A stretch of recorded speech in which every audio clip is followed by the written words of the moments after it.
Ancient Greek theatre began as a civic and religious art form, closely tied to festivals honouring Dionysus.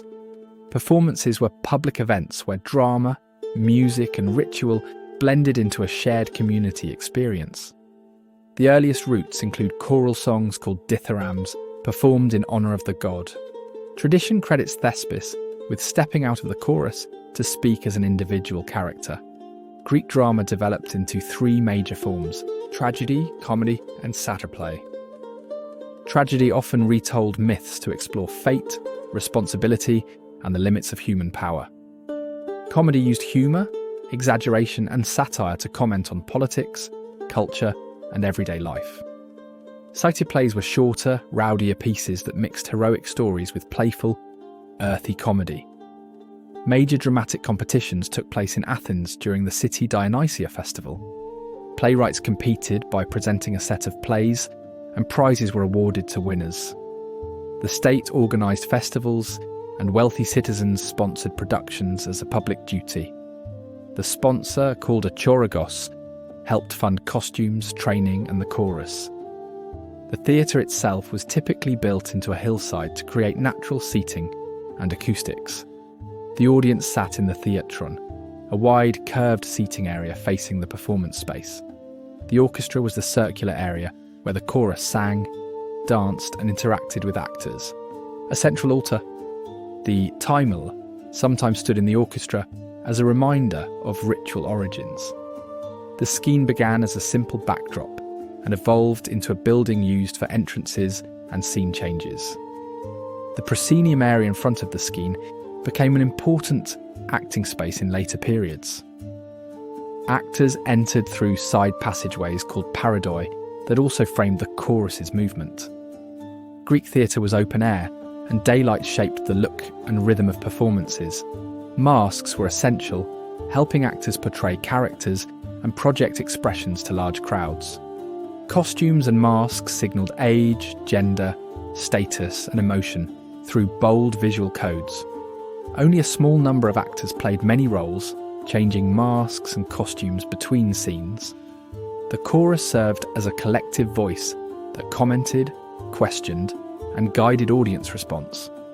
Choral odes used complex poetry and movement to deepen themes rather than advance plot directly. Greek tragedies followed patterns like prologue, episodes, and choral songs to structure action. The messenger speech was a key convention for describing offstage events like battles or deaths. Violence was usually not shown on stage, so crucial actions often happened out of sight. A device called the ekkyklema could roll out a platform to reveal interior scenes or outcomes. The mechane, a crane-like machine, could lift actors to appear as gods or flying figures. The phrase deus ex machina comes from divine intervention staged using such machinery.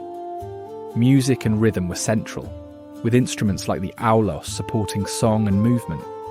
Tragic heroes often faced impossible choices that tested ethics, pride, and loyalty. Many tragedies examined family conflict, generational curses, and the consequences of past crimes. Aeschylus is associated with expanding tragedy's scale and increasing dramatic complexity. Sophocles is known for shaping tightly structured plots and deepening character psychology. Euripides often challenged traditional values by portraying outsiders, doubts, and moral ambiguity. Aristophanes used old comedy to mock politicians, philosophers, and social trends with sharp wit. Actors were male, so women's roles were performed by men wearing masks and costumes. Women were central to many plots, revealing tensions around power, family, and public life. Audiences likely included many citizens, and attendance connected theatre to democracy and debate. The festival setting made theatre a place to think publicly about justice, leadership, and war. Scenic design was minimal, so words, gesture, and chorus helped create imagined locations. Symbolic props, entrances, and costume changes helped audiences follow rapid shifts in story and role. The acoustics of stone theatres allowed spoken poetry to carry to thousands of spectators.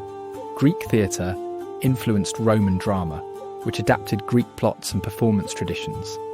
Many modern theatre practices trace back to Greek ideas about plot, character, and stage spectacle.